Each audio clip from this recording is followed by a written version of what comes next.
రామూర్తి గారు will come back to you అండి, please wait అండి. చరణ్ కౌశిక్ గారు గుడ్ మార్నింగ్ అండి. Good morning madam. Good morning.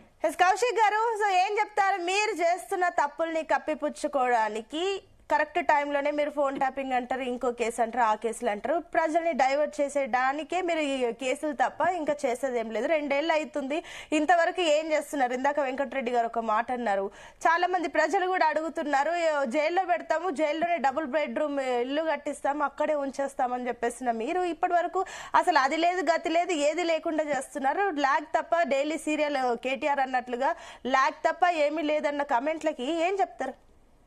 Madam, ఇక్కడ చాలా స్పష్టంగా ఫోన్ ట్యాపింగ్ వ్యవహారంలో ఇప్పుడు మొన్న హరీష్ రావు గారికి సంబంధించి ప్రభాకర్ రావు గారు కావచ్చు, శ్రవణ్ రావు గారు ఇచ్చిన వాంగ్మూల్యం కావచ్చు, హరీష్ రావు గారు ఫోన్ ట్యాపింగ్ జరిగిందని చెప్పి వారే ఒప్పుకున్నారు. 2018లో మంత్రి పదవి రానప్పుడు వాళ్ళ అనుచరులకు సంబంధించి కావచ్చు, అదేగా వి ప్రకాష్ గారికి ధృవీకరించారు 2018లో ఫోన్ ట్యాపింగ్ అయిన మాట వాస్తవం. వారి అనుచరులు కూడా ఫోన్ ట్యాపింగ్ అయింది. అందుకే అనుచరులు వచ్చినప్పుడు కూడా హరీష్ రావు గారు హెచ్చరించే వాళ్ళు, మీరు దయచేసి నా దగ్గరకు వస్తే మీకు రాజకీయంగా నష్టం జరిగే అవకాశం ఉంది కాదు, ఫోన్ లో గానీ నన్ను డైరెక్ట్ గా సంప్రదించని చెప్పేసి వి ప్రకాష్ గారు చెప్పింది. అదే కాకుండా కేటీఆర్ గారు చాలా స్పష్టంగా చేసిన 1-2 ఫోన్లు ట్యాప్ జరిగి ఉండొచ్చు, అంత మాత్రం మొత్తం అందరు ఫోన్లు విన్నామని చెప్పేసి కేటీఆర్ గారు మాట్లాడింది. అంటే కేటీఆర్ గారు నిర్ధారించుడు, అటు వి ప్రకాష్ గారు నిర్ధారించుడు. ఇక్కడ చాలా స్పష్టంగా కేటీఆర్ గారికి సంబంధించి కూడా సంధ్యా కన్వెన్షన్ సీతారావు గారు ఇచ్చిన వాంగ్మూల్యం 13 కోట్ల రూపాయల సంబంధించి ఫోన్ ట్యాపింగ్ చేసి అది వాళ్ళు బ్లాక్మెయిల్ చేయడంతో 13 కోట్ల ఎలక్షన్ బాండ్లు బీఆర్ఎస్ పార్టీకి ఇచ్చినట్టుగా వారు వాంగ్మూల్యం ఇచ్చారు. కాబట్టి దానిలో ఆధారంగా కేటీఆర్ గారు విచారిస్తా ఉన్నారు. ఇప్పుడు విచారణ సంస్థలు ఉందే విచారణ చేయడం కోసం. ఇక్కడ ఆల్రెడీ బండి సంజయ్ గారి విచారణ నోటీస్ ఇచ్చారు, వాళ్ళు విచారణ చేశారు. అదేవిధంగా ఎమ్మెల్సీ నవీన్ రావు గారు కావచ్చు, కాంగ్రెస్ పార్టీ అధ్యక్షుడు మహేష్ కుమార్ గౌడ్ గారు కావచ్చు, అదే కాక చాలా మంది ప్రముఖులకు ఆల్రెడీ నోటీసులు ఇచ్చారు. దానికి సంబంధం ఉన్న వాళ్ళందరూ కూడా విచారణ చేస్తా ఉన్నారు.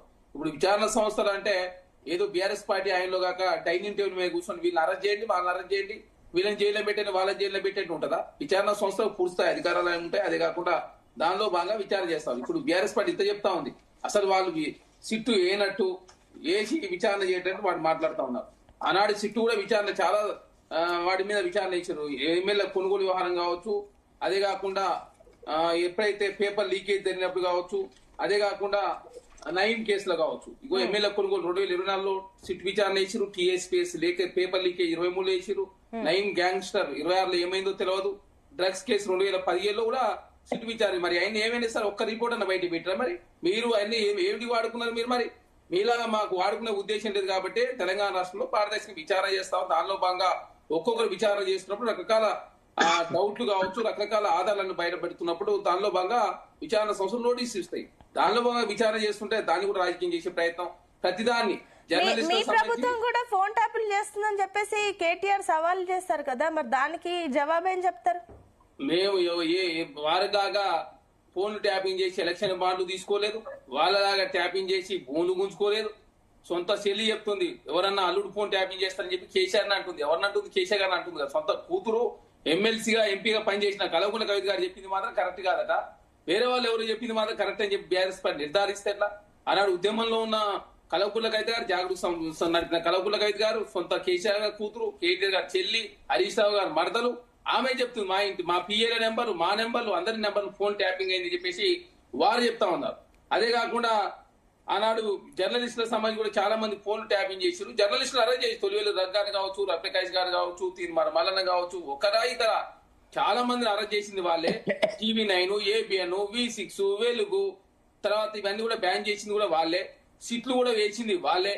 తర్వాత రాజకీయం కోసం వాడుకుంది కూడా వాళ్ళే. కాబట్టి చేసినవన్నీ వాళ్ళే చేసి హరీష్ రావు గారు నచ్చలు కొంతమందిని ఫోన్ ట్యాపింగ్. ఇంకెందుకు ఒంటేరు ప్రతాప్ గారు 2018లో వారే చెప్పారు హరీష్ రావు గారు ఫోన్ ట్యాపింగ్ చేసిండు అని చెప్పి ఒంటేరు ప్రతాప్ గారు నిర్ధారి. ఇప్పుడు ఆయన బీఆర్ఎస్ పార్టీలో ఉన్నారు. తర్వాత హరీష్ రావు గారు కేసీఆర్ గారు ఒడగొట్టడం కోసం నాకు పైసలు పంపిండు, ఒడగొట్టం అని చెప్పిండు అని చెప్పి చాలా స్పష్టంగా వారే ఒప్పుకున్నారు. బీఆర్ఎస్ పార్టీ సంబంధించి చేసేయండి వాళ్ళే చేసి దాన్ని ఆపాదించే ప్రయత్నం. మరి ఏం చేయనప్పుడు ఎందుకు గురిగిపడాల్సిన అవసరం ఏమున్నది?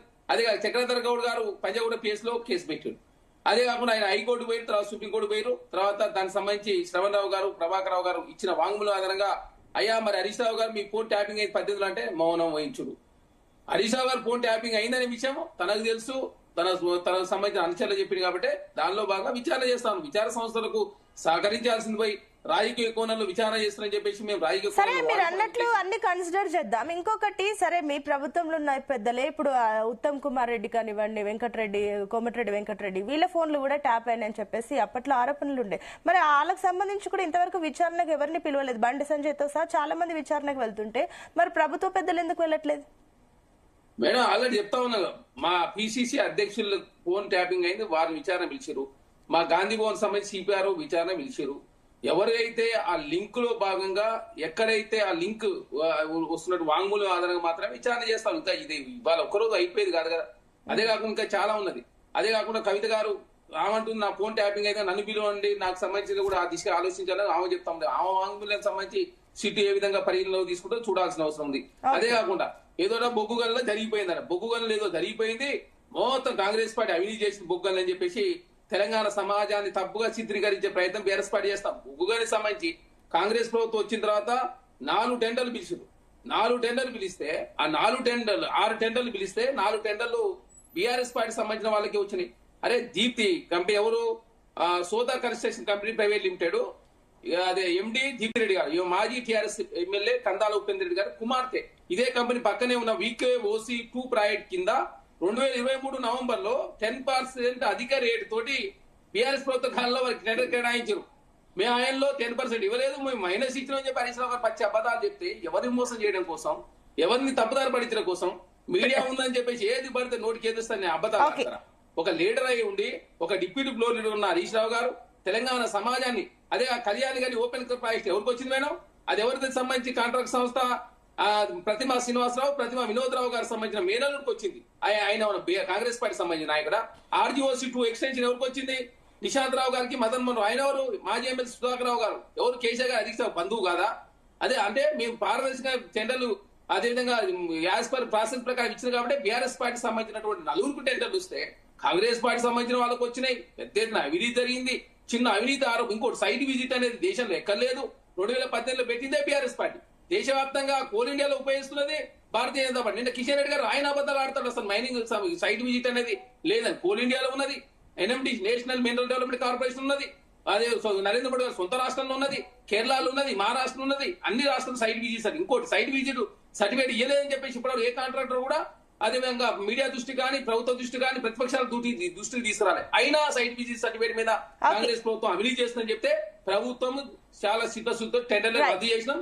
ఇప్పుడు కాంగ్రెస్ ప్రభుత్వం వచ్చిన తర్వాత 12 మంది బిడ్లు వేస్తే అందులో 4 మాత్రమే కాంట్రాక్టర్. ఆ 4 కూడా బీఆర్ఎస్ ప్రభుత్వాలు చేసిన కాంట్రాక్టర్లు, బీఆర్ఎస్ పార్టీ సంబంధించిన బంధువులు, ప్రతిమా శ్రీనివాసరావు, తర్వాత ఎమ్మెల్సీ ఎక్స్ సుధాకర్ రావు గారు సంబంధించిన వాళ్ళు, తర్వాత ఎవరైతే మురళీధరరావు ఈయన సంబంధించిన వాళ్ళు, తర్వాత ఉపేంద్ర రెడ్డి గారికి సంబంధించిన వాళ్ళు. మీ కాంగ్రెస్ పార్టీ సంబంధించి మేమేదో మొత్తం దోసుకున్నట్టు, మేమేదో ఏమి మొత్తం దోసుకొని కాంగ్రెస్ పార్టీ మొత్తం టెండర్లు అవినీతి చేస్తున్నాయి, ఎవరిని తప్పుదారి పడిస్తారు. కాబట్టి బీఆర్ఎస్ పార్టీ ఏంటంటే తప్పుడు ప్రచారం చేసే ప్రయత్నం వారు ముందుకు పోతా. కాంగ్రెస్ పార్టీ ఎక్కడ కూడా రాజకీయ కుట్ర కోణంలో తావులేదు. ఖచ్చితంగా సిట్టు పారదర్శక విచారణ చేస్తా ఉంది.